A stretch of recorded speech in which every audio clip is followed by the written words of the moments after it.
in a transition period. What do I mean by a transition period? A transition period is when one era collapses, but the next has not yet found its form, where the world enters now a liminal space, a threshold between what was and what could be, And in this threshold, confusion reigns.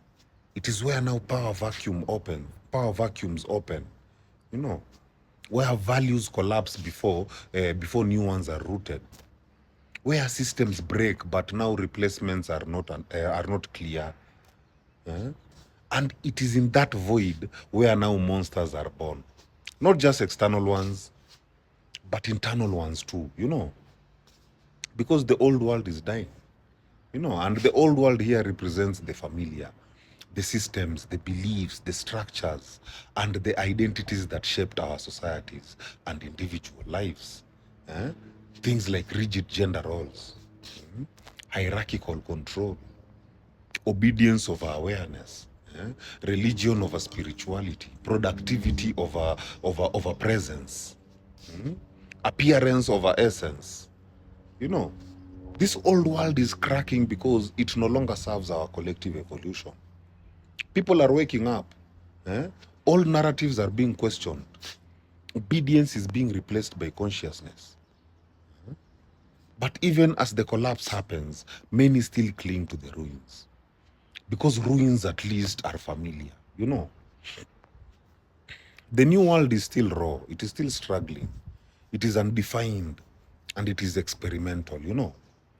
It is trying to root itself in awareness over programming, in healing over hustle, in connection over control, in authenticity over performance, alignment over obligation.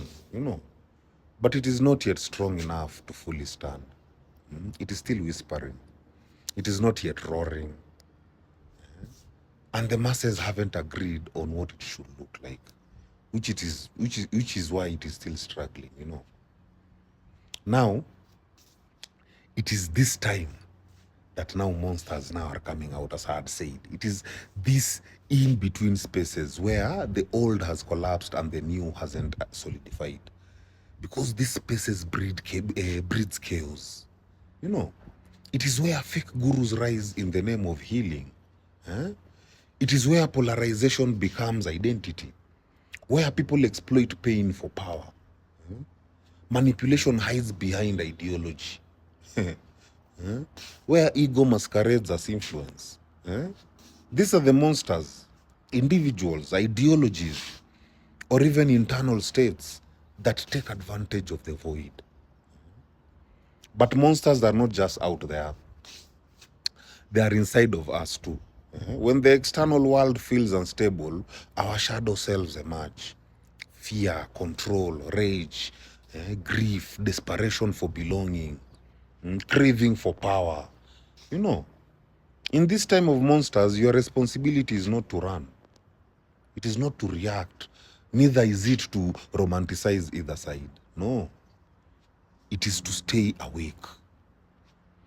You must sit in the discomfort of uncertainty. Question both the past and the present. Heal your personal monsters so that you don't feed collective monsters. Become a midwife for the new, not a servant of the old. The world doesn't need more echo chambers or fear-based rebellions. It needs embodied awareness. It needs truth tellers. And it needs grounded visionaries who can hold space for a reality that hasn't yet taken full form.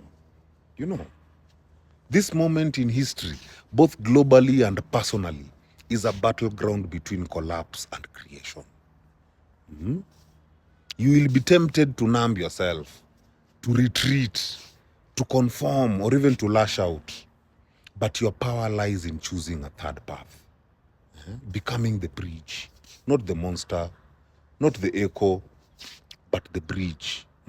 Hold the line with clarity, with compassion and courage. Because every monster thrives in the absence of conscious presence. My people, heal. Heal.